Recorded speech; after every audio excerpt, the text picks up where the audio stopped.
Subscribe करें और bell दबाएं ताकि कोई खबर रह न जाए।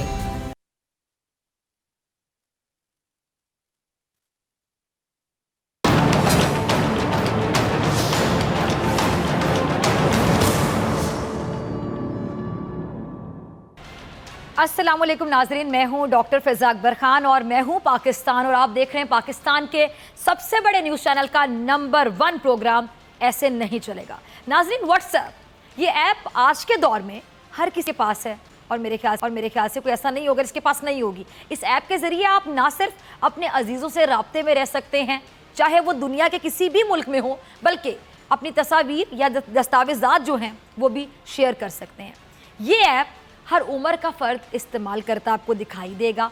इस ऐप से आप अपनी पसंद के गाने भी किसी को भेज सकते हैं, वीडियो बनाकर किसी को सेंड कर सकते हैं, कहाँ किस वक्त क्या कर रहे हैं व्हाट्सएप के स्टेटस पर भी आप शेयर करके अपने दोस्तों के साथ, रिश्तेदारों के साथ आप ये शेयर कर सकते हैं, बता सकते हैं। अच्छा, व्हाट्सएप की इतनी अहमियत है, इतनी इंपॉर्टेंस है कि अब हर एंड्रॉयड में ये ऐप तकरीबन बिल्ट इन हो चुकी है। ये ऐप हर शोबे में कारआमद भी है। दफ्तर के मामलात में हम देखते हैं कि इस ऐप से बाकायदा काम लिया जाता है। व्हाट्सएप बनाने वाले ने भी क्या सोच कर ये ऐप बनाई होगी, वैसे ज़रा सोचिए। हमारे मुल्क में भी फेसबुक और ट्विटर के साथ साथ व्हाट्सएप को बहुत ज़्यादा इस्तेमाल किया जाता है, ऑफिशियल पर्पज़ के लिए भी, और जैसा मैंने बताया कि दोस्तों के साथ आप अपनी वीडियोज़ शेयर करते हैं, पिक्चर्स शेयर करते हैं, स्टेटस शेयर करते हैं। और हमारे मुल्क की सियासत में भी व्हाट्सएप का एक अहम किरदार, अगर मैं कह दूँ कि रहा है तो गलत नहीं होगा। आज अगर हम अपने मुल्क में देखें नाजरीन, तो 2 सियासी जमातों के अहम रहनुमा जेलों के अंदर आराम फरमा रहे हैं। आराम, ये जेल तो कहते हैं जी हमारा दूसरा घर है, तो आराम ही फरमा रहे होंगे अपने घर में। इन 2 सियासी जमातों के दीगर लोग जगह जगह प्रेस कॉन्फ्रेंस करके दुहाइयाँ देते नज़र आते हैं कि उनके साथ बहुत गलत किया जा रहा है, जुल्म किया जा रहा है, लेकिन उनके साथ गलत कर कौन रहा है? आप सोचकर सुनकर हैरान होंगे कि कौन उन 2 सियासी जमातों का नुकसान कर है। कौन है वो जो उन 2 सियासी जमातों की सियासत को ख़त्म करना चाह रहा है? वो कोई और नहीं बल्कि ये व्हाट्सएप है। सही सुना आपने। और बकौल नून लीग के इस व्हाट्सएप का शिकार सबसे ज़्यादा नून लीग हो रही है। देखें ना, खुद को शेयर कहने वाले व्हाट्सएप का शिकार हो गए, ये भी सोचने वाली बात है। आज भी मुस्लिम लीग नून के एक रहनुमा एहसन इकबाल साहब, जिनको हम क्या कहते हैं प्रोग्राम में अरस्तू, पाकिस्तान के अरस्तू, उन्होंने प्रेस कॉन्फ्रेंस की और व्हाट्सएप गर्दी पर कुछ इरशादात फरमाए। रजा, ज़रा अरस्तू साहब का क्लिप चलाइएगा। अच्छा, इससे पहले कि मैं दूसरी बात करूं, एहसन इकबाल साहब ने बात की है पाकिस्तान के निज़ाम अदल की। ऐसा ही कहा उन्होंने, पाकिस्तान का निज़ाम अदल पाकिस्तान के निज़ाम के तहत ही चलता है और पाकिस्तान का निज़ाम चलाने वालों का हिस्सा एक तवील अरसे तक एहसन इकबाल साहब खुद रहे, जो आज इसी निज़ाम और निज़ाम अदल के ख़िलाफ़ खुलकर बोलते दिखाई दे रहे हैं। एक पॉइंट तो ये, एहसन इकबाल साहब की जमात ने 3 बार, ऐसा ही है, 3 बार इस मुल्क पर हुकूमत की। इस मुल्क का निज़ाम इनके कायद के हाथों में रहा। 3 बार हुकूमत करने के बाद भी अगर अरस्तू पाकिस्तान एहसन इकबाल साहब की जमात इस मुल्क के निज़ाम और निज़ाम अदल से मुतमईन नहीं है, तो मेरा सवाल ये है कि कसूरवार कौन है भाइयों और बहनों? इसी निज़ाम पर अगर एक मुख्तसर कहानी सुनाऊं आपको, सुनिए ज़रा, और बड़ा आप महसूस होंगे, एंजॉय करेंगे इस कहानी को, ज़रा सुनिए।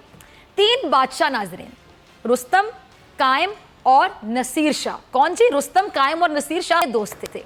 एक दिन जब वो तीनों बादशाह इकट्ठे हुए तो अचानक उनके जहन में उन्होंने फैसला किया कि बारी बारी तीनों बादशाह यानी तीनों दोस्त एक दूसरे की सल्तनत का दौरा करेंगे और ये देखेंगे कि कौन सी सल्तनत एक कामयाब सल्तनत कहलाने के लायक है, और बाकायदा हम इंसाफ से फैसला करेंगे कि हम तीनों दोस्तों में से किसकी सल्तनत कामयाब है।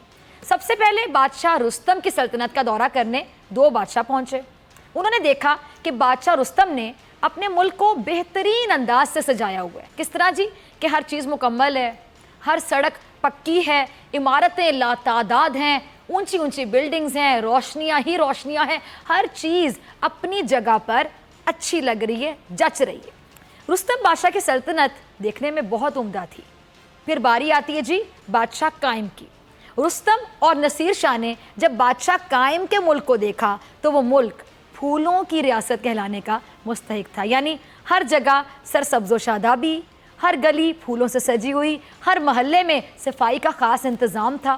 یعنی دیکھنے میں بادشاہ قائم کی جو ریاست تھی اس میں بھی انہیں کوئی کمی نظر نہیں آئی, وہ ریاست انہیں بہترین دکھائی دی. اب تیسرے بادشاہ نصیر شاہ کی ریاست کا دورہ ہوا. جب قائم اور رستم نصیر شاہ کی سلطنت میں گئے تو انہوں نے دیکھا کہ نہ وہاں پہ کوئی خاص بڑی بڑی عمارتیں تھیں, کچھ سڑکیں پکی تھیں اور بلکہ کچھ کچی بھی تھیں, کچھ عمارتیں اچھی تھیں اور کچھ خستحالی کا شکار تھیں. کہیں کام جاری تھا, کہیں کام ہو چکا تھا. نہ کوئی گلی پھولوں سے سجی ہوئی تھی, نہ بہت زیادہ شہر کو روشن کیا گیا تھا. اب آپ تمام لوگ حیران ہو رہے ہوں گے کہ آگے کیا ہوگا, سنیے ذرا. لیکن ایک بات جو سب سے خاص تھی وہ کیا تھی؟ وہ یہ تھی کہ نصیر شاہ کی سلطنت میں ہر فرد, ہر شخص, ہر شہری کا جو جتنے بھی شہری تھے ان کا چہرہ پھول کی طرح کھلا ہوا تھا. مطمئن تھے تمام لوگ. نصیر شاہ کی رعایا کے چہروں پر بھرپور زندگی کی روشنی دکھائی دے رہی تھی. اچھا, بادشاہ رستم اور قائم نے جب نصیر شاہ سے وجہ پوچھی کہ تمام لوگ خوش ہیں, سیٹسفائیڈ ہیں, حالانکہ یہاں پہ اتنا کچھ نہیں, تو کیا وجہ ہے؟ تو اس نے بتایا کہ میں نے قوم کا پیسہ قوم پر خرچ کیا, میں نے قوم کا پیسہ نظام کو بہتر بنانے پر خرچ کیا, میں نے قوم کا پیسہ فوری انصاف, قانون کی پاسداری اور میرٹ پر خرچ کیا. اس لیے تم دونوں کو میری ریاست میں اتنی سڑکیں, اونچی اونچی عمارتیں نہیں دکھائی دیں, لیکن میری ریاست کے ہر فرد کے چہرے پر اطمینان دیکھنے کو ضرور ملا. تو ناظرین, اس ملک کا سب سے بڑا اگر میں نوحہ کہہ دوں تو وہ کیا ہے جی؟ اس ملک کا نظام, جو اس ملک کا نظام چلاتے رہے, انہوں نے اس ملک کے نظام کے کئی ٹکڑے کر دیے. جب نظام کے ٹکڑے ہوئے تو نظام عدل بھی مفلوج تو ہونا ہی تھا نا. اس ملک کا نظام چلانے والوں نے اس قوم کے بچوں کو تعلیم سے دور کر دیا, اس قوم کے جوانوں کو روزگار سے محروم کر دیا, اس ملک میں رہنے والوں کو مرنے پر مجبور کر دیا, اور اکثر اس نظام کے ہاتھوں مرنے والوں کی وجہ بنے یہ نظام چلانے والوں کے قافلے, جن کی وجہ سے نہ ایمبولینس ہاسپٹل پہنچ سکی, نہ باپ اپنے بچے کو لے کر اسپتال کی باؤنڈریز میں داخل ہو سکا. مجھے بتائیے, جب اس ملک کا نظام چلانے والے اس ملک کی کسی سڑک, کسی شہر, کسی علاقے, کسی کونے سے گزرے, پوری خلقت کو تکلیف میں مبتلا کر گئے, ایسا ہی ہے. مجھے بتائیے, اس ملک کا نظام چلانے والے 3 بار, یوں اگر دیکھیں کہ اس ملک کے نظام کو کیوں ٹھیک نہیں کر سکے؟ 3 باریاں کم تھیں کیا؟ نواز شریف کا نظام عدل کیا تھا؟ ذرا یہ مجھے بتائیں, سوچیں آپ ذرا کہ نواز شریف کے نزدیک نظام عدل کیا تھا؟ نواز شریف کے نزدیک آزاد قانون کی تعریف کیا تھی؟ ججوں کو فون پر سزا بتانا. نواز شریف کے نزدیک قانون کی تعریف کیا یہ تھی؟ اپنے گھر کے ہر فرد کو بھرپور پروٹوکول دینا. نواز شریف کے نزدیک یہ جو آزاد جمہوریت, جس کو کہتے ہیں ڈیموکریسی, کیا ڈیموکریسی اور یہ جمہوریت جو آزاد ہے, کیا یہ تھی وہ جمہوریت جو ایک غریب کو سوائے غربت کے کچھ نہ دے سکی؟ نواز شریف نے سڑکیں بنائیں لیکن قوم نہیں بنائی. نواز شریف نے پل بنائے لیکن حقیقی ترقی کی جانب جانے والے راستے پر پتھر ہی پتھر ڈال دیے.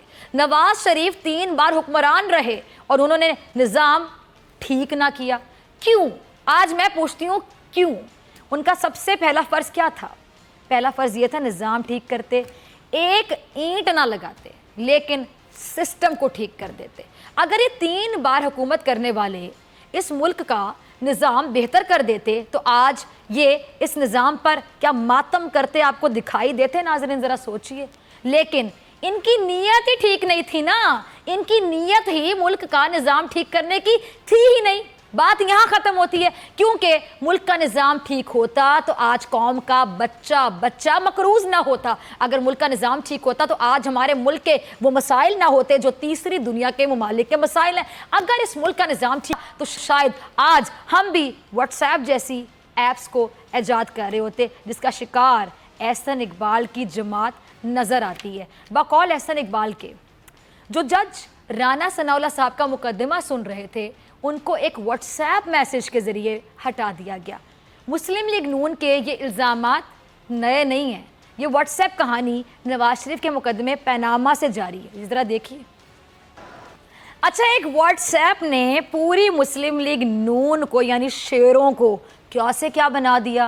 पनामा जेआईटी पर बनने वाली जो जेआईटी पर सवालिया निशान खड़े करने के लिए ये व्हाट्सएप कॉल की स्टोरी भी नून लीग का दर्द रखने वाले यकीन जानिए किसी सहाफ़ी की जानिब से लिखी गई थी, जिसके ना कोई शवाहिद मिल सके, ना किसी ने उन साहब से पूछने की ज़हमत की कि जो स्टोरी आपने लिखी है इसको साबित आखिर भाई साहब कैसे करेंगे। इसी तरह आज भी नून लीग की पूरी कोशिश है कि नवाज शरीफ को जेल से रिहाई नसीब हो ना हो, हमजा शहबाज का मेकअप का सामान उनको वापस मिले ना मिले, राना सनाउल्लाह का ताल्लुक हेरोइन से साबित हो ना हो, शहबाज शरीफ की मुश्किलात ख़त्म हो ना हो, लेकिन किसी तरह इस मुल्क में व्हाट्सएप बंद हो जाए। मुस्लिम लीग नून की पूरी सियासत सिर्फ एक व्हाट्सएप के गिर्द घूम रही है। क्या हाल हो गया है ना ये शेर वाली पार्टी का, मुस्लिम लीग नून का, जो एक व्हाट्सएप से डर गए हैं। विफाक की सियासत भी हाथ से चली गई, सूबे की सियासत भी इनके हाथ से चली गई। चचा और भतीजी में पार्टी की सरबराही की सर्द जंग छिड़ी हुई है जो किसी से ढकी छुपी नहीं रही है। और जब कोई मजमून नहीं बचा तो क्या हुआ जी कि कोई टॉपिक इनको बचा हुआ दिखाई नहीं दिया, इनको मिल नहीं रहा, तो फिर क्या रह गया? व्हाट्सएप रह गया। कोई और टॉपिक है नहीं, कोई और मजमून है नहीं, तो फिर शामत आ गई जी बेचारे व्हाट्सएप की। इसके पीछे एक बार फिर ये पड़ गए हैं, दिखाई दे रहे हैं कि बस ये हाथ धो के पड़ चुके हैं। जबकि जो वजारत कानून है, वजारत कानून ने इस किस्म का कोई भी व्हाट्सएप नोटिफिकेशन भेजने से इनकार किया है, बल्कि सिरे से ही इसको मुस्तरद भी कर दिया। लेकिन अहल ने सिवाय अपने कायद की बात के अलावा किसी बात पर यकीन ना कभी किया है, और यकीन जानिए कभी करेंगे भी नहीं, ना कभी ये करेंगे। राना सनाउल्लाह जो कि पंजाब के वज़ीर कानून थे, उनकी हिरासत से मुतालिक ये क्या फरमा रहे हैं, ज़रा एहसान इकबाल का क्लिप चलवाइएगा रज़ा। अच्छा, मुझे अच्छी तरह याद है कि जब पनामा केस का पहला फैसला आया था, नाजरीन आप भी ज़रा रिकॉल करें अपनी मेमोरी, आपको भी याद आएगा। तब क्या हुआ था, नून लीग ने, शेर वाली पार्टी ने क्या किया था? भंगड़े डाले थे। जिस तरह भंगड़े डाले थे, मिठाइयाँ बांटी थी, जेआईटी बनने पर जितनी खुशी ये शेरों को हुई थी, मुस्लिम लीग नून को हुई थी, उतनी किसी और को हुई थी भला? बिल्कुल नहीं हुई थी। नवाज शरीफ, मरियम नवाज और उनके भाई जब भी जेआईटी के सामने पेश हुए तो एहसान इकबाल साहब जैसे कुछ काबिल ही कहूँगी, काबिल अफराद फरमाते रहे कि नवाज शरीफ आज सुरखरू हो गया। नवाज शरीफ ने जेआईटी के तमाम सवालों के ना सिर्फ जवाब दिए बल्कि कुछ सवाल जेआईटी को भी बता दिए कि ये भी पूछने चाहिए, इनका भी जवाब है मेरे पास। इसी तरह जब मरियम नवाज साहिबा पेश होती रहीं तो सिर्फ उनकी जो जेआईटी में पेशी की वजह से एहसान इकबाल साहब जैसे काबिल अफराद ने अपनी हर प्रेस कॉन्फ्रेंस में दुख्तरे मशरिक बनाया, तो फिर कभी कौम की बेटी उनको बना के पेश किया। इसी तरह जब बबलू और पप्पू पेश हुए जेआईटी में तो एहसान इकबाल साहब जैसे काबिल अफराद ने ही बबलू और पप्पू की मदासराई में ज़मीन आसमान एक कर दी। लेकिन फिर हुआ क्या? कायद जेल गए, दुख्तरे मशरिक मुजरिम साबित हो गई, कौम से झूठ बोला, पार्लियामेंट से झूठ बोला, असासे तो थे, ज़राए ना मिलने थे ना मिले, और बबलू और पप्पू ऐसे फरार हुए कि अब्बा आज भी जेल में रात करें, लेकिन बबलू और पप्पू लंदन के फ्लैट्स में आराम करे, खा पी रहे होंगे, सेहत मजीद बना रहे होंगे। आज फिर वही एहसान इकबाल साहब हैं। मौजू ना कायद हैं, ना कायद की दुख्तर हैं, ना बबलू हैं, ना पप्पू हैं। अब मौजू है वो शख्सियत जिनके हाथ में पंजाब का कानून रहा और उसी कानून की धज्जियाँ हमने मॉडल टाउन में बिखरते हुए उड़ते हुए खुद देखी थी। लोगों ने जब सुना कि राना सनाउल्लाह साहब पर हेरोइन रखने का इल्ज़ाम है तो क्या रिएक्शन था? कुछ लोगों ने कहा कि राना साहब पर कत्ल का मुकदमा दर्ज होता तो समझ आता, हेरोइन तो बहुत छोटी सी चीज़ है। यानी पंजाब का वज़ीर कानून के दरमियान, जरा सोचिए गहरी बात, अपना इमेज क्या रखता है? ये जुमले इसकी अक्कासी करते हैं इस बात की कि क्या इमेज है राना सनाउल्लाह साहब का। और दूसरी बात, ये नून लीगी बिल्कुल अपने कायद की तरह हैं, जुर्म भी खुद करते हैं, कार्रवाई भी खुद करते हैं, पुलिस भी खुद बन जाते हैं, वकील भी खुद बन जाते हैं, जज भी खुद बन जाते हैं, केस भी खुद सुनते हैं और फैसला भी खुद करते हैं। और इसे ये लोग हैं, ये क्या कहते हैं? ये कहते हैं इंसाफ, इसको ये इंसाफ कहते हैं। इसीलिए आज ये लोग नाइंसाफ़ी का रोना खुद रोते दिखाई दे रहे हैं। मरियम औरंगज़ेब का क्लिप है रज़ा हमारे पास, चलाइएगा ज़रा। अच्छा, अगर मैं गलत नहीं हूँ تو از خود نوٹسز کے خلاف جو جماعت تھی اس کا نام کیا تھا؟ اس کا نام یہ مسلم لیگ نون ہی تھا نا؟ بالکل تھا، ہے اور رہے گا۔ سابق چیف جسٹس ثاقب نثار کے از خود نوٹسز پر جتنی تنقید مسلم لیگ نون نے کی، کسی نے کی بھلا؟ کسی نے نہیں کی۔ نہ صرف تنقید کی بلکہ الزام لگائے بلکہ جج صاحبان کو کھلے عام دھمکیاں تک دی گئیں۔ نہ صرف دھمکیاں دی گئیں بلکہ پورے جلسے کیے گئے سرکاری وسائل کے ساتھ۔ نہ صرف جلسے کیے گئے بلکہ ان جلسوں میں ایک نہیں، دو نہیں، 5 جج صاحبان کو گالیاں دی گئیں دل کھول کے۔ ان کو ملک دشمن قرار دیا گیا، ان کو جمہوریت کا دشمن قرار دیا گیا۔ اور آج جن چیف جسٹس صاحب سے مریم اورنگزیب صاحبہ از خود نوٹس لینے کی اپیل کر رہی ہیں وہ ہیں chief justice of Pakistan Asif Saeed Khan Khosa صاحب۔ یہ وہ معزز جج ہیں جو اپنے 2 ٹوک اور بہترین فیصلوں کی وجہ سے شہرت رکھتے ہیں، مشہور ہیں۔ یہ کسی کے دباؤ میں، پریشر میں نہیں آتے ہیں۔ نہ یہ جو اگر ہم بات کریں فیصلہ جو ہے وہ میرٹ پہ کرتے رہے، اور یہ جو آپ دیکھیں اگر 5 وہ جو ججز تھے ان میں شامل بھی رہے ہیں جو پاناما مقدمہ سن رہا تھا، جو بینچ تھا۔ اور آج مریم اورنگزیب صاحبہ جسٹس آصف سعید خان کھوسہ سے از خود نوٹس لینے کی اپیل کر رہی ہیں۔ مجھے پہلے تو یہ بتائیے کہ نواز شریف کا مقدمہ جس جج نے دیا تھا ان کو فیصلہ دینے سے پہلے بلیک میل کیا گیا تھا یا ان کو فیصلہ دینے کے بعد سے بلیک میل کرنا شروع کیا گیا تھا؟ یہ سوال ہے میرا آپ سے مریم باجی، ذرا اس کا جواب دیجیے گا۔ ان کو فیصلہ سنانے کے بعد سے بلیک میل کرنا شروع کر دیا گیا تھا یا ان کو بلیک میل کیا ہی اس لیے گیا تھا کہ انہوں نے حضرت نواز شریف کے خلاف فیصلہ دیا تھا؟ ان کو ملتا کون رہا یہ بھی بتا دیں۔ ناصر بٹ صاحب، ان سے رابطے کس کے رہے؟ مسلم لیگ نون کے لوگوں کے۔ ویڈیو بنائی گئی نواز شریف کے حامیوں کے کہنے پر، جج سے ملتا کون رہا؟ سوال ہے۔ نواز شریف کے چاہنے والے۔ جج کی ویڈیو کس نے دکھائی؟ مریم نواز نے۔ تو پھر بلیک میل کوئی اور کیسے کر سکتا ہے؟ یہ ہے سوال، اس کا جواب سمپل سا ہے، تمام لوگوں کو سمجھ آ رہا ہوگا۔ جج کو بلیک میل ہی اس نے کیا جس نے ویڈیو بنائی اور پھر جس نے ویڈیو بنانے کے بعد دکھائی، کیونکہ وہ ویڈیو ہی پوری ایڈٹ کی گئی تھی، اس میں سے اپنے کام کی باتیں نکال لی گئی تھیں، بالکل اسی طرح اسی انداز سے جیسے ٹی ٹی پی دہشت گردی کرتی تھی تو قرآن یا حدیث سے صرف اتنا کانٹینٹ نکال کر اپنی دہشت گردی کو جسٹیفائی کرتی تھی جس میں کئی معصوم افراد کی جانیں ضائع ہوتی رہیں۔ ویڈیو بھی ایسے ہی یقین جانیے ایڈٹ کی گئی کہ اپنا مقصد پورا ہو سکے، لیکن وہ پورا کانٹینٹ نہیں دکھایا گیا۔ ایسی ویڈیو پر جس کی اوتھینٹسٹی ہی ایک سوالیہ نشان ہے، ایسی ویڈیو پر جس کے بارے میں خود جج کہہ رہا تھا کہ مجھے یہ لوگ، یہ مافیا بلیک میل کر رہا ہے، ایسی ویڈیو پر جس کو خود مسلم لیگ نون عدالت نہیں لے کر گئی، جس کو بنوانے والی مسلم لیگ نون خود ہے، ایسی ویڈیو جس سے متعلق سوالات پوچھے گئے تو شہباز شریف نے ملبہ مریم نواز پر ڈالا، مریم نواز نے کسی اور پر ڈالا اور اس نے کسی اور پر ڈالا۔ اس ویڈیو کو بنیاد بنا کر نواز شریف کو چھوڑ دیا جائے؟ اگر اسے آپ انصاف کہیں گے تو پھر یہ وہی انصاف ہوگا، یقین جانیے، جو پچھلے 10 سالوں میں آپ لوگوں نے اس پاکستان کے ساتھ کیا۔ یہ تو وہی انصاف ہوگا جو آپ لوگوں نے اس قوم کے ساتھ، ہم پاکستانیوں کے ساتھ کیا۔ یہ وہی انصاف ہوگا، یقین جانیے، جو آپ لوگوں نے اس ملک کی معیشت کے ساتھ کیا، اور یہ وہی انصاف ہوگا جو آپ لوگوں نے اس ملک کے نظام کے ساتھ کیا، سسٹم کے ساتھ کیا۔ آپ لوگ خود نہیں جانتے کہ آپ پریس کانفرنس کرنے آتے کیوں ہیں، کیا کہتے ہیں اور کہہ کر چلے جاتے ہیں، اور جب کچھ بھی نہیں ملتا، جب کوئی جواز بچتا ہی نہیں ہے، جب کوئی بات ہوتی ہی نہیں ہے، تو اس ملک میں جو ایک روایت قائم ہے اسی کا سہارا آپ لوگ لیتے ہیں۔ کس طرح؟ کچھ اس طرح۔ اچھا ناظرین، جب ناکام انسان کے پاس اپنی ناکامی چھپانے کا کوئی بہانہ نہیں ملتا، نہیں بچتا، تو پھر وہ کیا کرتا ہے؟ غیر معیاری الزامات کا سہارا لیتا ہے۔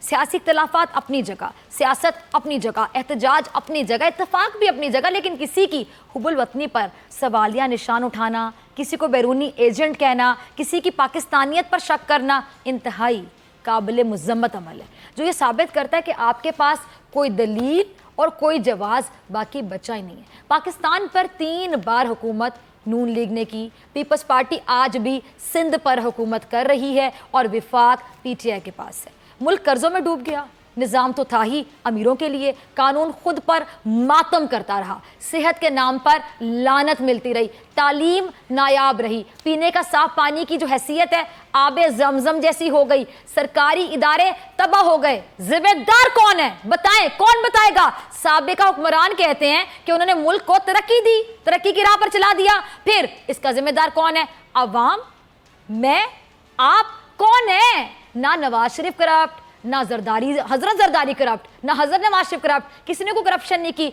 ना मरियम नवाज करप्ट हैं, ना इसहाक डार ने कोई पैसा चुराया, ना फरियाल तालपुर ने कोई करप्शन की, ना हमजा भाई ने कोई धेला अपनी जेब में रखा, ना शहबाज शरीफ साहब ने कभी अपनी नीयत खराब की कौमी खजाने पर, ना मिफ्ता इस्माइल और शाहिद खकान अब्बासी ने कौमी खजाने को कभी लूटने के बारे में सोचा। तो फिर मुल्क इस हाल पर भाइयों और बहनों पहुंचा कैसे? किसने पहुंचा दिया? अवाम ने, मैंने, अवाम ने। जो देख रहे हैं प्रोग्राम उन्होंने, किसने? मुल्क चलाने वाले आप लोग थे। मुल्क को लूटा किसने? इसका जवाब भी कौन देगा? आप लोग देंगे। 3 बार इक्तदार आप लोगों के पास रहा, को उजाड़ने का जिम्मेदार कौन है? ये जवाब कौन देगा? आ जाते हैं आए रोज प्रेस कॉन्फ्रेंसेस करने के लिए, इधर उधर की बातें उड़ाने के लिए, टाइम पास करने के लिए, इस पर तनकीद उस पर तनकीद। ये है सवाल, इनके दे जवाब। कब दे रहे हैं जवाब? करें प्रेस कॉन्फ्रेंस और दीजिए जवाब। अगर आप ये कहें कि मुल्क को यहां पहुंचाने की जिम्मेदार सिर्फ ये 1 साल की हुकूमत है, तो ये आपका वैसा ही सियासी बयान माना जाएगा जैसा नवाज शरीफ ने अपने असासों से मुतालिक बयान दिया पार्लियामेंट में कि हुजूर ये हैं वो ज़राए जिनसे जायदादें बनाई, मुल्क को चलाने वाले आप, 3 बार हुकूमत करने वाले आप, कश्मीर कमेटी का चेयरमैन लगाने वाले आप, पीपल्स पार्टी के साथ मिसाक जमहूरियत करने वाले आप, सरकारी इदारों पर अगर मैं बात करूं दहाइयों मुसल्लत रहने वाले आप, डेकेड्स मुसल्लत रहे आप, कानून बनाने वाले भी आप, इंसाफ देने वाले भी आप, और कौम की तकदीर के फैसले करने वाले भी आप, और फिर आप कहें ये जो मुल्क तबाह हुआ इसकी जिम्मेदार सिर्फ 1 साल की हुकूमत है, वो बल्ले वाली हुकूमत।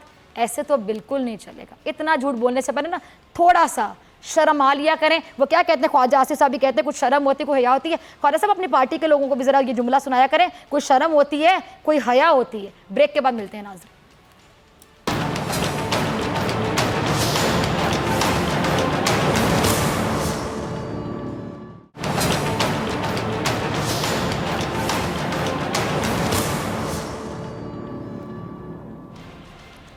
वेलकम बैक नाज़रीन, आप देख रहे हैं ऐसे नहीं चलेगा। मैं हूं आपके साथ डॉक्टर फिजा अकबर खान। कराची शहर का है जिसको क्या कहते हैं जी, रोशनियों का शहर। और रोशनियों का वो शहर है जहां कचरे के, सॉरी टू से, ढेर लगे हुए हैं। कराची वो मुआशी हब भी है जहां पर हम देखते हैं कि हर गली में, हर मोहल्ले में हब डैम बन जाता है। यानी कराची की सूरत हाल हमने देखी है कि दिन ब दिन बदलती चली जा रही है, बिगड़ती चली जा रही है। उसमें हम देख रहे हैं कि कोई चेंज आ नहीं रहा। हर कोई आता है और हर कोई कहता है जी कराची हमारा है, कराची हमारा है, कराची हमारा है। लेकिन देखना है कि कराची का कौन है। हम बार बार अपने प्रोग्राम में सवाल उठाते हैं जब भी कराची का जिक्र आता है कि कराची का कौन है। कराची तो आप सबका है, लेकिन कोई ऐसा है मसीहा जो कराची का हो? अच्छा, कराची वो मुआशी हब है जहाँ बारिशों में हम देखते हैं कि हर गली, हर मोहल्ले में बाकायदा डैम बना होता है। कराची वो जगह है जहाँ पर हम देखते हैं कि कराची वालों के लिए कोई भी सहूलत हमें नज़र आती नहीं है। कराची वो जगह जहाँ पर कराची वालों के लिए कोई जगह नहीं होती है। कराची वो इलाका है जिस पर हम देखते हैं कि सियासत की जाती है बाकायदा। लेकिन बदले कभी कराची के हालात हमने देखे कि नहीं बदले, इकदामात किए ही नहीं जाते तो हालात कैसे बदलेंगे। कराची वो जगह है जहाँ आज सियासत करने के लिए सिर्फ कचरा बन चुका है। बात करते हैं उसी कराची की अहम खबर जो हम आपके साथ शेयर करेंगे आज। फिर मैं सदीक जान की तरफ चलूँगी और उनसे मज़ीद डिटेल्स चाहूँगी स्टोरी की। बहरिया टाउन नाजरीन, कराची के 460 अरब रुपए के मामले पर विफाक और सिंध आमने सामने हैं, बल्कि दस्तगिरबा होने के लिए तैयार हो चुके हैं। क्यों? क्योंकि तहरीक इंसाफ की विफाकी हुकूमत ने सुप्रीम कोर्ट से अब तक जमा होने वाले 25 अरब रुपए मांग लिए हैं। और आगे चलते हैं जी। बहरिया टाउन जो कराची है उससे हासिल होने वाली ये जो रकम है 25 अरब, ये जो हासिल होने वाली 25 अरब की रकम है, विफाक को देनी है या फिर सिंध को देनी है, ये फैसला कौन करेगा? सुप्रीम कोर्ट करेगा। लेकिन अब यहाँ सवाल ये पैदा होता है, सवाल ये बनता है कि सिंध हुकूमत को पैसे देना बहरिया टाउन को ही वापस पैसे देने के मुतरादिफ ना होगा। जाली बैंक अकाउंट्स केस में आसिफ अली जरदारी के साथ मलिक रियाज के दामाद भी शरीक मुजरिम हैं। सिंध हुकूमत को बहरिया टाउन को कानून की खिलाफ वर्जी करते हुए फ़ायदा पहुंचाने के इल्ज़ामात का भी सामना है। अभी जो पूरा मामला है, इस पूरी सिचुएशन को जानेंगे। हमारे नुमाइंदे हमारे साथ मौजूद हैं, सदीक जान। सदीक, ये बताइए कि मामला अब एग्जैक्टली कहाँ पर खड़ा है? यानी हम कह सकते हैं कि सिंध हुकूमत और जो विफाकी हुकूमत है तहरीक इंसाफ की, अब बिल्कुल आमने सामने। जी बिल्कुल, क्योंकि ये मामला सुप्रीम कोर्ट में था। सुप्रीम कोर्ट ने पहले एक फ़ैसला दिया बहरिया टाउन कराची के हवाले से। उसके बाद फिर जब अमल दरामद बेंच बना तो उसमें जस्टिस अजमत अली शेख साहब, जस्टिस फैसल अरब और जस्टिस मुनीब अख्तर साहब ने जो बहरिया टाउन कराची की ऑफ़र थी, जिसमें उन्होंने कहा कि वो 7 साल में 460 अरब रुपए जो हैं वो देंगे, तो इस पे उनको वो ज़मीन दी गई थी जो कि कराची में 16,000 एकड़ ज़मीन थी। अब मामला यहाँ पर है कि क्योंकि सुप्रीम कोर्ट के पास आज 25 अरब रुपए जो पहली किस्त जमा करानी थी, जो डाउन पेमेंट जमा करानी थी, बहरिया टाउन ने वो जमा करा दी है। लेकिन रकम ये जमा होने से पहले ही वफाकी हुकूमत ने attorney general of Pakistan Anwar Mansoor Khan sahab के ज़रिए एक दरख्वास्त सुप्रीम कोर्ट में दायर कर दी है, जिसमें उनका ये कहेंगे जो 460 अरब जो अगले 7 साल में आएंगे और ख़ास तौर पे ये 25 अरब जो आज जमा कराए गए हैं, तो अब ये कहा गया है कि वो 25 अरब वफाकी हुकूमत को दे दिए जाएँ, वो सिंध को ना दिए जाएँ। वैसे तो ये क्योंकि ज़मीन कराची की है और सिंध का मामला है, लेकिन क्योंकि ये फैसला सुप्रीम कोर्ट का है, पैसे सुप्रीम कोर्ट के अकाउंट में अभी आने हैं, तो अब वफाकी हुकूमत, तहरीक इंसाफ की वफाकी हुकूमत ये कहती है कि 25 अरब रुपए वफाकी हुकूमत को दिए जाएँ। सुप्रीम कोर्ट ने इसके ऊपर नोटिस जारी कर दिया है सिंध हुकूमत को। अब वो बेंच जो है वो टूट चुका है, क्योंकि जस्टिस अहमद शेख साहब रिटायर हो चुके हैं। अब chief justice of Pakistan justice Asif Saeed Khosa साहब जो हैं वो नया बेंच तश्कील देंगे और ये मामला अब नए बेंच के पास जाएगा कि ये पैसा किसके पास जाएगा। आया ये पैसा वफाक के पास जाएगा या ये पैसा सिंध के पास जाएगा। लेकिन मैं आपको ये बता दूं कि जब ये केस चल रहा था तो इस केस के दौरान एक मौके के ऊपर सिंध के वकील ने ये जब कहा था कि ये पैसे हमारे पास जब आएंगे तो हम कराची के लिए ये करेंगे, हम ये करेंगे, तो सुप्रीम कोर्ट ने उसी वक्त कह दिया था कि अभी तो आप ये बात ही छोड़ देना, ये पैसे हम आपको देंगे। आपने तो जो ज़मीन दी थी उसको तो आप डिफेंड करते थे कि आपने बिल्कुल ठीक ज़मीन दी थी, जितने पैसे आपने लिए थे आप कहते थे वो हमारी इतने की ज़मीन थी। तो अब ये जो पैसे सुप्रीम कोर्ट इजाफी ले रही है, जो सुप्रीम कोर्ट 2019 के रेट पे ले रही है, तो ये फैसला सुप्रीम कोर्ट करेगी कि ये पैसा किसके पास जाना है। तो अब जब सिंध इसके ऊपर जवाब देगा तो सिंध के एडवोकेट जनरल जो हैं सिंध के वो दलाइल देंगे, अटार्नी जनरल ऑफ पाकिस्तान इसके ऊपर दलाइल देंगे। तो ये दोनों तरफ के दलाइल सुनने के बाद सुप्रीम कोर्ट ऑफ पाकिस्तान को ये फैसला करना है कि ये 460 अरब रुपए वफाक के पास जाएंगे या सिंध के पास जाएंगे। अच्छा, हमारी अदलिया आज़ाद है सदीक जान, इस बारे में कोई भी दो राय नहीं है, कोई शक नहीं कर सकता। मतलब अदालतें आज़ाद हैं, ना तो वो सिंध का प्रेशर लेने वाले हैं और ना ही हुकूमत का प्रेशर लेने वाले, ना कहीं से डिक्टेशन लेने वाले। फैसला बहरहाल सुप्रीम कोर्ट को ही करना है। लेकिन एक सवाल जो कि बहुत से लोगों के ज़हनों में गर्दिश करेगा, तो आपसे मैं जवाब चाहूँगी कि वफाक क्यों चाहता है कि सिंध के पास ये रकम ना जाए। मैं सिंध के हवाले से भी एक सवाल पूछूँगी। देखें, अब ये दलाइल आएंगे सामने तो फिर ज़्यादा पिक्चर जो है वो क्लियर होगी। लेकिन वफाक ये समझता है कि ये जो पैसे आए हैं, क्योंकि जैसे मैंने आपको बताया कि सिंध ने जब ये पहले ज़मीन दी थी तो सिंध तो उसको डिफेंड करता था कि हमने जितने पैसे लिए हैं वो 5 अरब से भी कम थे। तो सिंध का ये मौक़िफ़ था कि वो हमने बिल्कुल लीगल तरीके से वो ज़मीनें दी हैं, वो बिल्कुल ठीक दी हैं। लेकिन सुप्रीम कोर्ट ऑफ पाकिस्तान का ये फैसला था, जस्टिस इजाज़ुल अली खान साहब ने वो फैसला लिखा था, उनके साथ जस्टिस फैसल अरब और जस्टिस मकबूल बाकिर उस बेंच का हिस्सा थे। तो इजाज़ुल अली खान साहब ने ये कहा था कि वो जो ज़मीनों का तबादला हुआ है, जिस कीमत पे हुआ है वो कीमत बहुत कम थी। उन्होंने वो सारा तबादला उसको कलअदम करार दिया था और कहा था कि अगर ये ज़मीन देनी है बहरिया टाउन को तो सुप्रीम कोर्ट एक अमल दरामद बेंच बनाएगी और वो तय करेगा कि कितने पैसे देने हैं।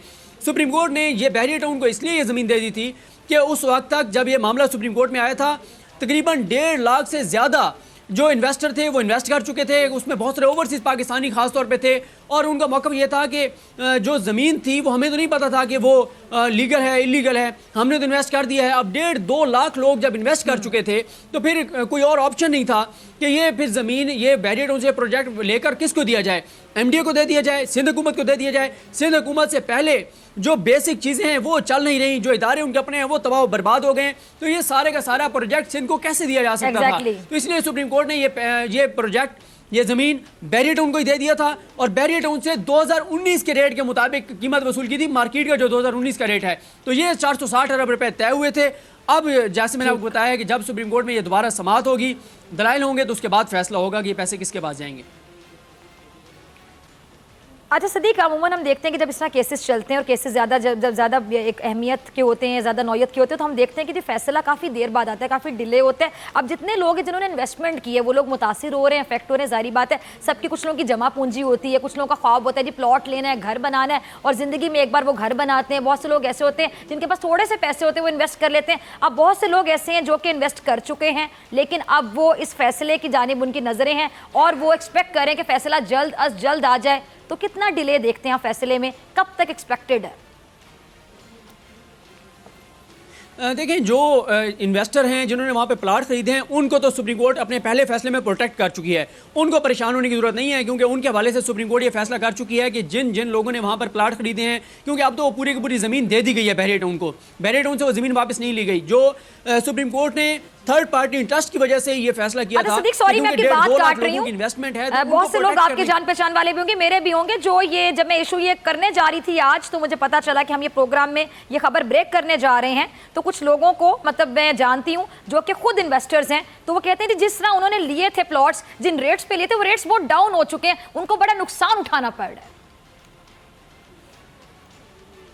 अच्छा, इसमें ये हुआ था कि ये बिल्कुल ये मसला था, लेकिन जो ये तो बेहतर, अब जो वहाँ पे लोग हैं, जो एक्सपर्ट हैं, जिनको वहाँ की ज़मीनी हक़ाइक़ का ज़्यादा बेहतर पता है, वो इस बारे में बता सकते हैं कि अगर वहाँ पे ज़मीनों के रेट डाउन हुए हैं तो उसकी क्या वजूहत हैं। लेकिन सुप्रीम कोर्ट का जो फैसला था उसके मुताबिक तो सुप्रीम कोर्ट ने उनको थर्ड पार्टी इंटरेस्ट को प्रोटेक्ट किया था, उन लोगों को प्रोटेक्ट किया था, उनको सुप्रीम कोर्ट के फैसले से किसी तरह का कोई नुकसान नहीं हुआ।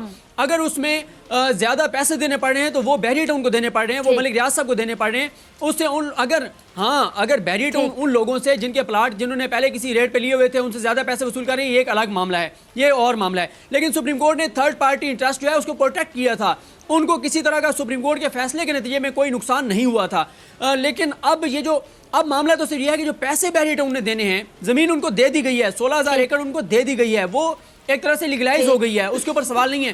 अब तो सिर्फ मामला ये है कि जो पैसा आएगा 25 अरब आ चुका है, तकरीबन 2.25 अरब हर माह आना है, 460 अरब अगले 7 साल में आना है, उसके ऊपर आखिरी जो 3 साल है उसमें कुछ इंटरेस्ट जो है वो भी उसके ऊपर आएगा।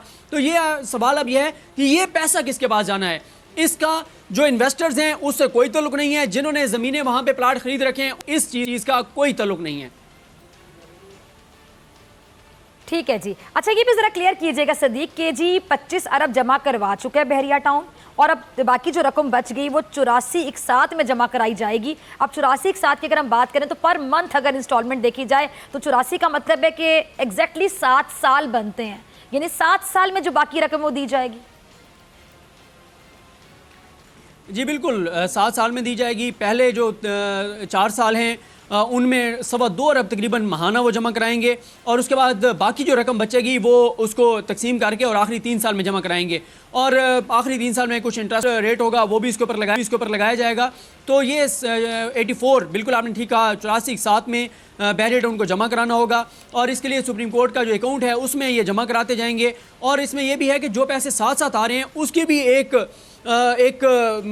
उसमें से एक रकम है जो कि सुप्रीम कोर्ट ने अपने फैसले में लिखी कि कुछ परसेंट है कि उतने परसेंट तो रोज़ाना की बुनियाद पे सुप्रीम कोर्ट के अकाउंट में आती रहेगी, और बाकी जो है जैसे शायद वो 70-30 है कि 70% बैरियर टाउन के पास जाएगा, 30% जो है वो सुप्रीम कोर्ट के पास आता जाएगा, जो रोज़ाना की बुनियाद पर भी बैरियर टाउन के पास पैसे आएंगे इस बैरियर टाउन कराची के प्रोजेक्ट के।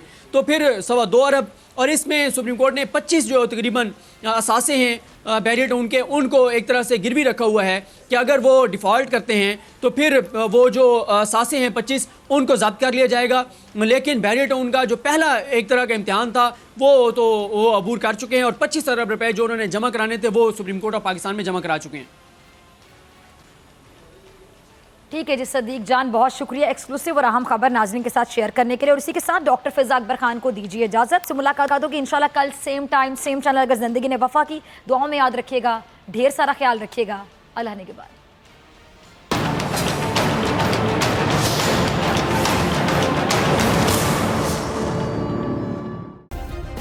सब्सक्राइब करें और बेल दबाएं ताकि कोई खबर रह न जाए।